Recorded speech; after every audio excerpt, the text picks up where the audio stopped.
Making long-term forecasts of energy use is hard. You think about global GDP, cost of production, the price of the commodity, and in addition now, investors have to think about climate change and the impact that's going to have on demand for oil, gas, on all kinds of energy. This is why shale is one of the clear winners, because shale energy is short cycle. It allows companies to invest money and get their capital returned very quickly before they need to worry too much about public policy changes and other things that will alter demand for fossil fuels. The Global Energy Outlook compares 13 long-term forecasts out to 2040, and it shows clearly that the world is going to need more energy. This really encapsulates the trade-off around climate change, because developed countries like the United States and Western Europe want to see lower CO2 emissions, while the developing world wants to raise living standards, which uses more energy. And the future of climate change is going to turn on how these conflicting goals get worked out. Demand is going to be driven by Asia, clearly by non-Japan Asia, China and India most especially.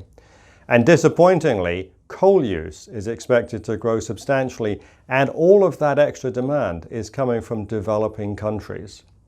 The good news is that there's also more demand for natural gas, and the growth outlook for natural gas could be even better than this, because if countries really do try and trim their use of coal for power generation, natural gas will have to be the clear winner. Renewables as a percentage of power generation have lots of different views, and you can see on this chart that opinions vary widely in terms of what percentage of power generation will come from solar and from wind and from hydro. Another area where there's a great deal of disagreement is electric vehicles, and you can see there's an enormous difference in forecasts for electric vehicle penetration, which is not surprising because it's a new technology. Very few of these forecasts are going to turn out to be even close to correct over the next 20 years. Even though renewables have widely ranging forecasts in terms of how much electricity they produce, because electricity is a small percentage of the total energy that we use in the world, renewables are actually not going to increase that much, maybe to around 20% of energy use from around 15% today. The world is clearly going to be a fossil fuel world over the next 20 years.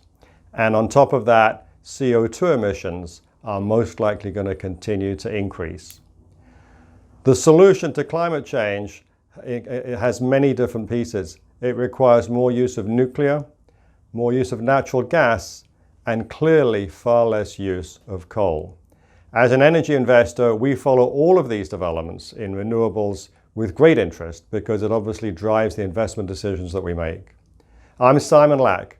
We invest in energy infrastructure.